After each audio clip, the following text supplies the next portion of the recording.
bridges and buses. They don't always mix well together. That's why there's low-brige buses designed specifically for this purpose. In the 1950s, the best-selling low-brige bus in the UK was the Bristol Lokekka. But not all bus operators were permitted to buy it. So AEC decided to create their own. It turned out to be a big disappointment. This is the story of the AEC Bridgemaster, the bus that was a bridge too far.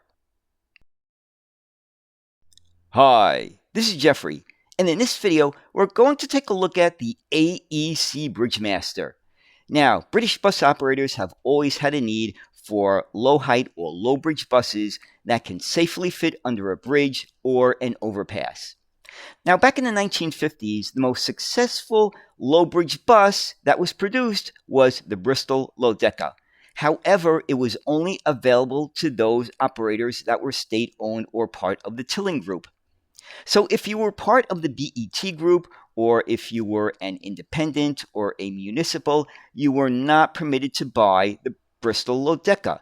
So AEC decided to develop their own low-bridge bus, and it was called the Bridgemaster. However, it was sort of a flop and it did not sell well, but it was still an interesting kind of a bus.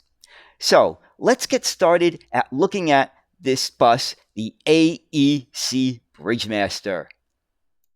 The situation of state-owned bus manufacturers that can only sell to state-owned bus operators in Britain during the 1950s generally made it impossible for bus companies that were not state-owned to purchase successful types of buses from these manufacturers.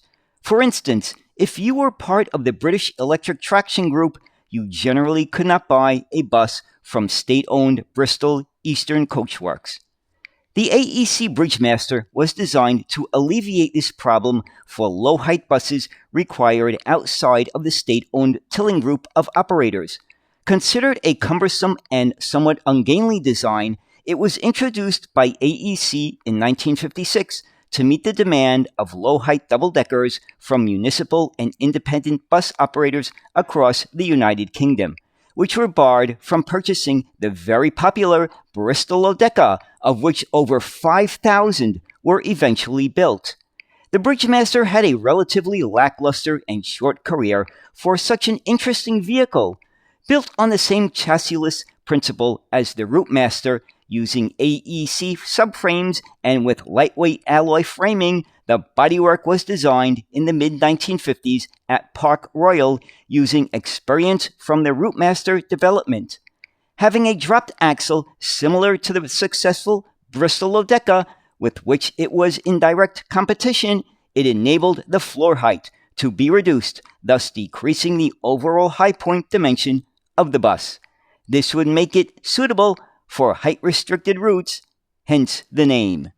However, the first Bridgemaster body was not built at Park Royal, with the final design and build of the prototype taking place at Associated Commercial Vehicles, also known as ACVs, Crossley Motors instead.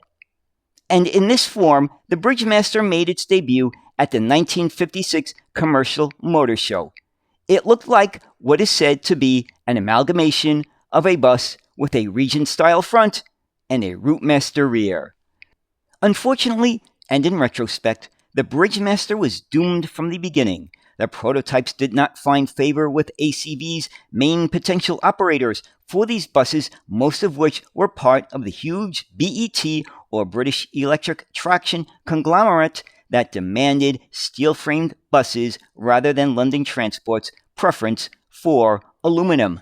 This, along with the restriction on two-axle PSV length being increased to 30 feet, meant that the longer steel-framed vehicle would be too heavy for the power unit that the prototype, the AEC AV470, had been designed for, and thus a redesign was necessary if BET companies were to become customers.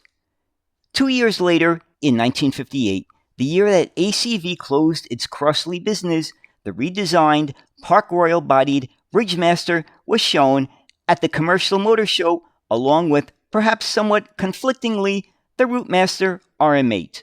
A front entrance version was also produced, and the model was repowered with the AV590. But by the early 1960s, operators were clearly looking towards rear-engined forward-entrance one-person operation designs, and the future success of the Bridgemaster was evidently limited or even non-existent, especially as the market for such vehicles had already been well saturated by the Bristol Lokekka that predated the new Bridgemaster by almost 10 years and was to remain the predominant low-height bus until 1968. So after just 179 units built, the Bridgemaster's production came to an end in 1962, with the last few remaining orders being completed by April of 1963. Of all the Bridgemasters produced, probably the most memorable version was that for East Yorkshire, which had a unique body that tapered at the top deck so that it could safely fit under the Beverley bar.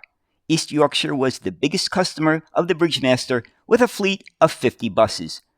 Customers of the Bridgemaster were Aylesbury Chisnell, Belfast, Cardiff, Chisnell Winchester, City of Oxford, East Kent, Grimsby Cleethorpes, Leicester, Lincoln, Red Rover, Rotherham, Scottish Omnibuses, Sheffield, Smith Barhead, Southend, South Wales, and Walsall. After production ended, the Bridgemaster was replaced with the AEC Renown. In preservation, there's about a dozen Bridgemasters still in existence, not only in the UK, but throughout the world. Not all may currently be restored. At least 3 are from the East Yorkshire fleet. East Yorkshire number 725 was fully restored by Malcolm Wright and is a showstopper wherever it goes. East Yorkshire number 746 is currently in Davie, Florida, and was supposed to be undergoing restoration. And East Yorkshire 747 has been beautifully restored. According to aecbus.org, other Bridgemasters in preservation are from Grimsby Cleethorpes. This open-top Bridgemaster, number 995, one of a batch of 6 new to Grimsby Cleethorpes Corporation, has been preserved since 1981. Initial restoration was completed in April 2009. It is now based at the Lincolnshire Transport Museum. It has been actively rallied since 2016. From Leicester, Bridgemaster 217 has been with the Leicester Bridgemaster Group since 1999 and emerged in pristine condition in 2011 following a comprehensive and very expensive restoration. From East Kent, Friends of the East Kent and its members own Bridgemaster number 807. Perhaps additional fully restored Bridgemasters will emerge in the future. So the Bridgemaster really was a bus that was too little, too late.